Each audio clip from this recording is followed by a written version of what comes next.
Hello বন্ধুরা, চলে এলাম আর একটা ভিডিওর সাথে। আজকে ছিল আমার ভাইয়ের জন্মদিন, তাই জন্মদিনে বাবার বাড়ি এসে কী কী রান্না করলাম সেটাই তোমাদের সাথে শেয়ার করি। চলো, এখানে প্রথমে কিন্তু আলু ভেজে নিচ্ছিলাম। এটা হচ্ছে পটল চিংড়ির আলু।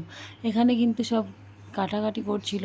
তারপরে তোমার হচ্ছে শাক ছিল, শাক হবে, বাটনা হচ্ছিল, এদিকে রসুন ছাড়া ছিল, যেহেতু চিকেন রান্না হবে। তো আমি আগে ভাজা ভুজো করলাম, আর আমারই সব দায়িত্বটা পড়ে যায় রান্না বান্না করার। এদিকে কিন্তু ওরা কিছুই করে না। গরমের মধ্যে দেখো ফাঁকা জায়গায় এরা ভাই ছিল, বলেছিল আমাকে ক্যামেরাবন্দি করবে না, তবু আমি ইচ্ছা করেই কিন্তু করেছি। আর আমি দেখো আমার মুখটুক পুরো লাল হয়ে গেছে। আমি আগুনের সামনে না পারি যেতে, না পারি রোদে যেতে। তো এই দেখো রান্না বান্না কিন্তু ফুল কমপ্লিট। এত গরমের মধ্যেও কষ্ট করে ভাইয়ের জন্য রান্না করেছি। তারপরে কিন্তু ভাইকে মানে সামনে সব পাস্তা তরকারি ভাত দিয়ে সাজিয়ে দেওয়া হলো। এই কেকটা কিন্তু আমি গিফট করলাম। তো কেকটা কেমন হয়েছে অবশ্যই কিন্তু জানিয়ে দিও। তো তারপরে দেখো ভাইকে বললাম স্নান সেরে নিয়ে তারপরে তুই বসে পড়। ওকে এইভাবে কোনো দিন ওকে এইভাবে সারপ্রাইজ দেওয়া হয়নি, এটা প্রথম।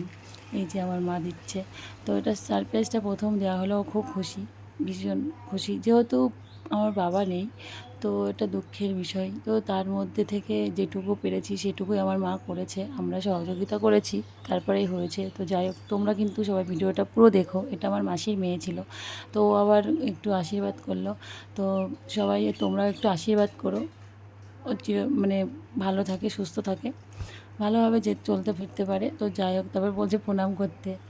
যেহেতু বড় ছিল, দিদি হয়, এটা ছিল আমার কাকি, কাকিও একটু আশীর্বাদ করে দিল। তো তারপরে আমি করলাম না, যেহেতু আমি স্নান করে উঠতে পেরেছিলাম না, কিন্তু রান্নাবান্না করতে একদমই দেরি হয়ে গেছিলো। আর ও কাজে চলে যাবে, তো ওরও দেরি, সময় ছিল না হাতে, আর আমারও সময় নেই।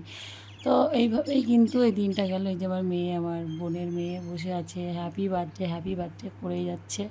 ওই যে জোরে জোরে চেঁচাচ্ছে, মানে ওদের গলা রিংটোন।